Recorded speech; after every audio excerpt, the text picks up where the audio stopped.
This is News 25 with Deanna O'Donnell. News 25, local news you can count on. News is brought to you by J.K. Nelson Law.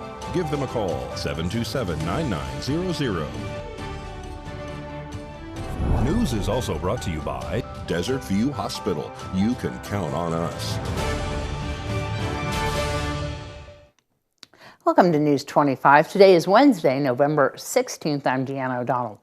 Well, Nye County Clerk-elect Mark Comp says that they will not have enough time to complete the paper ballot count, but is continuing counting nonetheless. Comp says that they have learned a lot during this election season. If it wasn't for the ACLU delaying the process, the hand count would be done. Well, we are learning a lot. We've been able to get through 2,000 ballots a day, which is not going to get us towards our goal at that rate, but had we been able to continue without being stopped by the ACLU and then by the ACLU's challenge of the Secretary of State on our process, then we would have done just fine, because we lost 14 days in our process. So anytime you take 14 days out of process and then say finish it in 8 days, it's kind of a challenge. But what's great about this is that we've shown that you can produce 2,000 ballots a day. We had 13,000 mail ballots that we could have counted before Election Day. That would have put us at 65% complete by Election Day. Then with 7,500 additional ballots, we could have gotten those done in 3.5 days, I'm sorry. So we would have been done by last Saturday had we been allowed to progress like we had planned. But the real test is to compare our results to what the tabulator has produced. And I've checked over 12,000 votes, and we are at 99.89% accuracy relative to the machine. Then, when we look at why were those differences, a lot of them are because a human eye can see a vote that a machine does not. And according to the Secretary of State guidelines, anything inside that circle that's visible line is a vote, whereas the machines use a 5%. If 5% of the circle is filled in, it's considered a vote and is read by the machine. I'm guessing we're going to be around 80% complete. But, when you take, 14 days out of the process, I think that's a fantastically incredible result. I think we're pretty successful, and I think it shows that we can do it. Again, I have to analyze the data. We do have to pack up these ballots and get them stored by the time I certify on Friday. And so there's a hard deadline here. All these ballots are getting shipped up on Friday morning back to the clerk's office in Tonopah by the sheriff. Going to deliver those, and they're going to be put in the vaults until the judge says take them out for a recount or other purposes. The important thing is we have data. We understand how accurate we can be. I would challenge anybody else to do the same thing that we've done in a short period of time, and it's just pretty miraculous what we've been able to accomplish. What did we learn through this process? Through the paper ballot process in the polls, we learned that you can use paper ballots in a controlled and effective environment and get good results on a timely basis. So there was no slowdown as a result of the paper ballot. We've also learned that you can do a hand count on an accurate level, and that most of the decisions are different because of the interpretation of a human versus a machine. And there's a lot to be learned from that. I also learned that we probably need another polling location in this town, because there's no reason why someone should have to wait in line for an hour to 2 hours to vote. We've grown as a community, and we have only one polling location for Pahrump. That's way too few.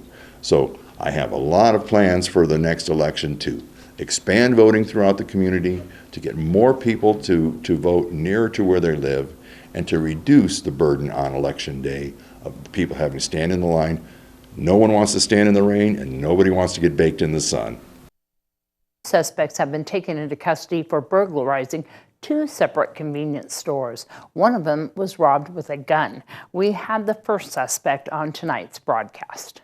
On November 11th, Nye County Sheriff's Office deputies were dispatched to the Rebel gas station on the corner of Highway 160 and 372. Upon arrival, deputies made contact with the store clerk, who reported that an unidentified male wearing a dark-colored hoodie ran behind the counter and allegedly took a display case of vapes. He then ran out of the store with the case of vapes. Nye County Sheriff's Office detectives received video footage from the Rebel on November 15th. The video shows a male wearing a black and gray hoodie, a dark beanie, gray pants, and dark-colored shoes. A few seconds later, another male is seen wearing a red hoodie with the hood up, a black beanie, and dark pants. The male is seen running into the store behind the counter, grabbing the entire case of vapes and then running out of the store. Nye County Sheriff's Office received a tip stating that Tyler Jackson allegedly stole the vapes and was selling them at the skate park. Deputies made contact with Jackson at the skate park. Ultimately, Tyler Jackson admitted to being the lookout for his friend Miles Leach. He met with Leach and agreed to be the lookout for a payment of $50 to $60. Tyler described what he was wearing, which matched the surveillance footage from the Rebel. Jackson further stated that he bought candy and that Leach gave him his card to buy it with. Jackson also admitted that the vapes he had on him at the time of the arrest were from when him and Leach stole them from the Rebel gas station. Leach is facing charges of burglary, non-resident,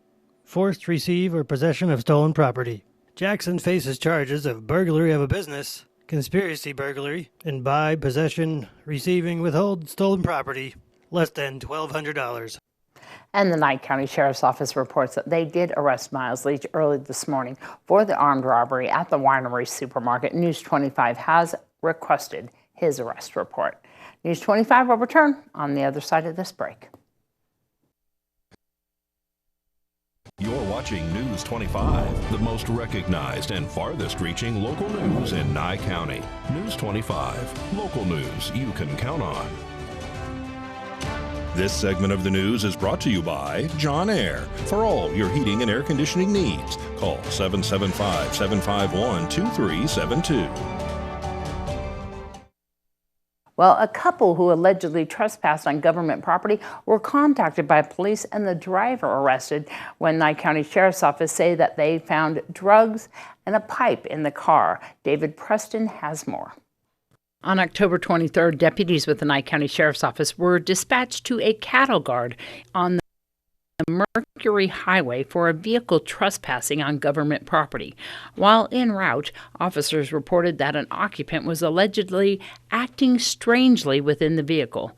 Upon arrival, Sheriff's Office deputies observed a vehicle with two occupants on the west side pull out at the Nevada National Security Site. While approaching the vehicle, officers say they made contact with a male identified as Richard Jungworth from California and a female, Lisa Baldwin, from Arizona. Officers say that Jungworth began to reach towards the left side of the vehicle and was told to keep his hands on the steering wheel. As sheriff's deputies made contact with the two occupants, they were asked if they noticed two large no trespassing signs. According to the report, the male occupant said no, that he was letting his dog out of the vehicle. As deputies spoke with Jungworth, they say he became very agitated and was waving his arms around, turning in circles, throwing his hands in the air, and then resting on the front bumper of the car. He allegedly admitted to having a small amount of methamphetamine and a glass pipe hidden in an eyeglass case inside a paper bag inside the vehicle. Nye County Sheriff's Office deputies later recovered these contents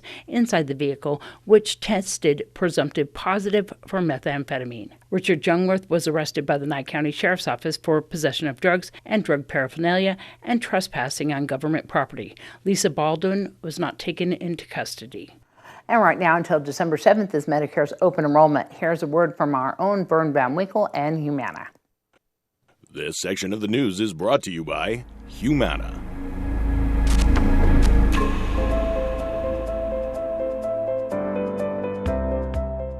Today we're going to talk with Kevin Green, the director from Humana, about what to look for when choosing a Medicare insurance company. Kevin Green, welcome to the show.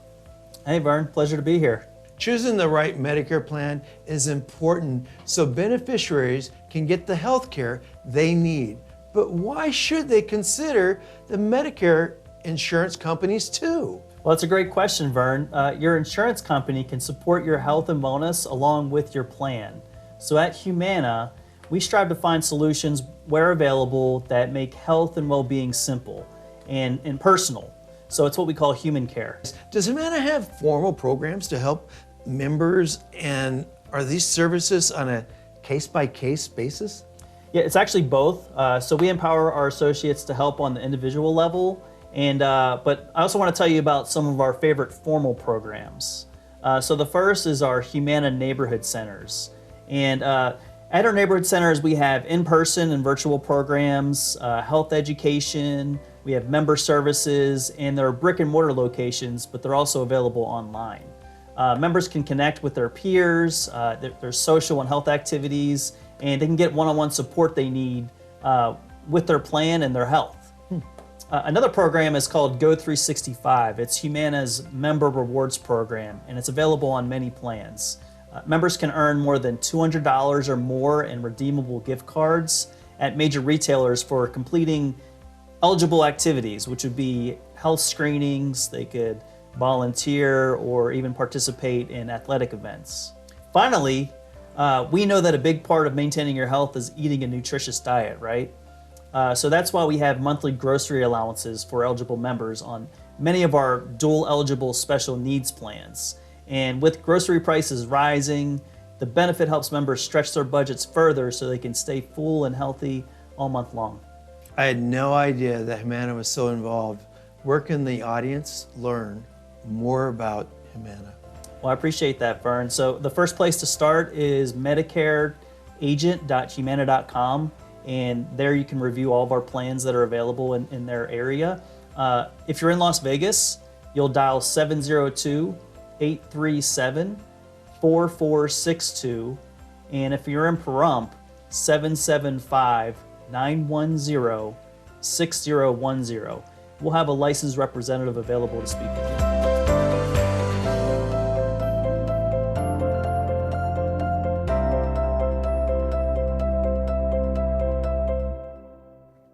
Well, if you have children, you know there's always a risk for spread of lice at school, which is never fun to deal with. So what can parents do to help prevent their child from getting it? Telling your kids not to share items, don't share hats, don't share combs. That can help some, but it's one of those things that can happen. Dr. Gina Robinson is a pediatrician for Cleveland Clinic Children's. She says parents should not feel bad if their child gets lice or assume they did something wrong, as mentioned. It can happen to anyone. Signs for lice are pretty obvious. A child will typically scratch their head and be unable to stop. You may also notice little white dots in the root of their hair that look like dandruff, but it's actually the lice. Dr. Robinson says you can buy treatment kits at the store which include the medication needed and a comb. She says be sure you carefully remove any remnants of the lice eggs, otherwise the lice could continue to spread. Don't send your kids back to school until they're clear and then they've been treated. That makes a big difference in spreading. Don't feel like you have to fumigate the whole house, but do clean their bedding with hot water.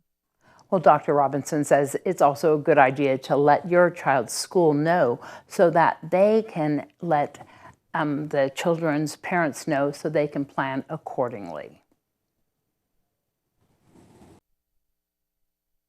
You're watching News 25, brought to you by Mountain West Lawyer, Injury Attorneys, 727-9500. Also brought to you by Silver State Health. Visit silverstatehealth.org or call 702-471-0420 for an appointment.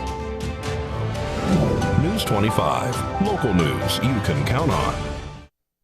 Well, when people see the new playground at a small Catholic community school, they're looking at a real-life, modern-day miracle. At least that's the story told from those at St. Peter and Paul Grade School in Denver, who say they experienced divine intervention during the height of the pandemic, which resulted in a flood of donations to build something very special for the children.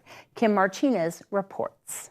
Children would play on the asphalt. When Sister Faustina Deppy took over as principal at St. Peter and Paul Catholic School in Denver, she inherited a dilapidated asphalt jungle outside the building, an eyesore posing as a playground. As a parent, when I toured the school and then when I gave tours to other prospective parents, I would give tours and we would get to the playground space. It was asphalt.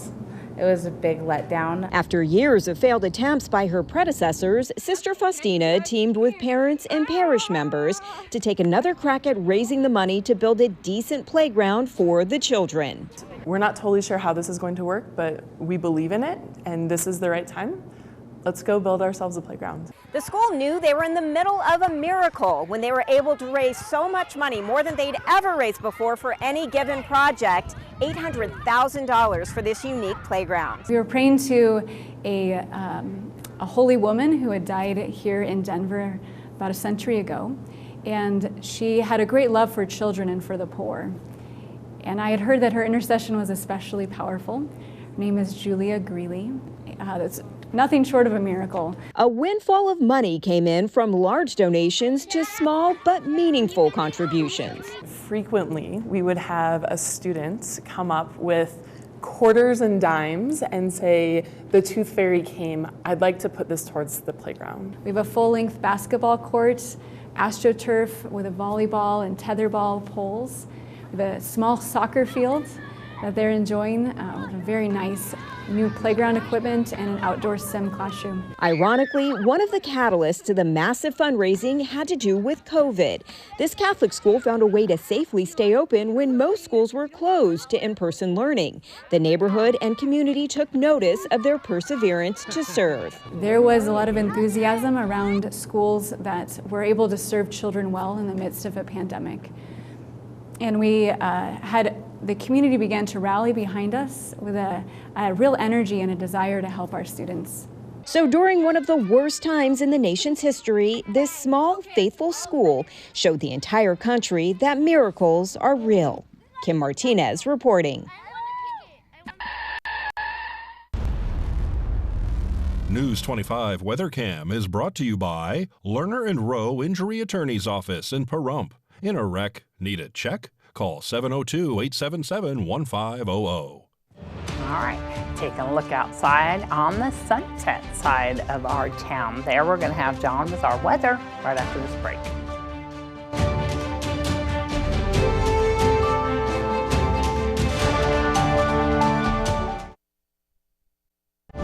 News 25 weather is brought to you by Dairy Council of Nevada. The splash of cream in your coffee, the dollop of sour cream on your burrito, the melted toasty cheese on your pizza. Undeniably delicious, undeniably dairy. Enjoy what's real. Hi, good evening, Nevada. It's Sean Kohler from the KPVM Channel 25 Weather Studios on a Whipped Cream Wednesday, brought to you by the Nevada Dairy Council. Ding! I just made that up, but I think it's good marketing. I don't know. Fernley, 46 degrees. Fallon saw 45 today. Carson City stuck at 44, and Tonopah and Goldfield tying for the Cold Spot Award, 43 degrees, 58 out there in Beatty. Check out Amargosa for the hot spot. You'll find 63 big burly desert degrees. And Las Vegas trailing, 59. Death Valley, pretty nice, 75 degrees. But here in the paradise of Pahrump, well, let's take a look. It's 53 degrees. That's our current temperature. 59 just a little bit earlier. We didn't do too bad in the race, did we? Not too bad.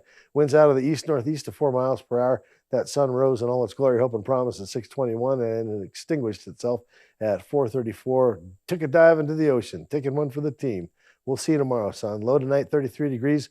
Clear skies tonight. Beautiful star watching as we head on into the week. What do we see? A whole bunch of clear skies. Actually, on Thursday, 60-degree temperatures. There's one little cloud that drifts through Friday, but no real talk of rain. And then we're back at it Saturday, Sunday with clear skies, beautiful temperatures in the upper 50s, and actually, look at that trend from Saturday to Wednesday. We end up at 64 degrees. Not too bad. Mid-60s this late in November. Does look like the wind is kicking up a little bit, so we'll keep an eye on that weather system as it develops and let you know if anything scary is coming at us. But otherwise, make your plans. Back to the desk. Here's Deanna. All right. So if you want to tune in to KPVM TV, our Ace Country Radio, we have a link for you guys to download to your smart TV, to your app, to your phone, and it's Local BTV. We're streaming all of our 9 channels, including Ace Country Radio. Right there, all you need to do is download Local BTV. You can watch it on your television, you can watch it on your tablet, anywhere you want to watch us. You can even record. And if you missed any of this, it is on our KPVM Facebook page. You can also give us a call, 775-727-9400. Remember, Local BTV, and it is way easier than hooking up those antennas. And, you just hook it up to your television. It's really super easy, especially on the new smart TVs. Just hook it up and watch us, and you can even watch all the TVs from channels from Vegas as well. And that's Local BTV. If you have any questions, give us a call. That's going to wrap up this edition of News 25. I'm Deanna O'Donnell. From all of us up here on the Hill, have a great night.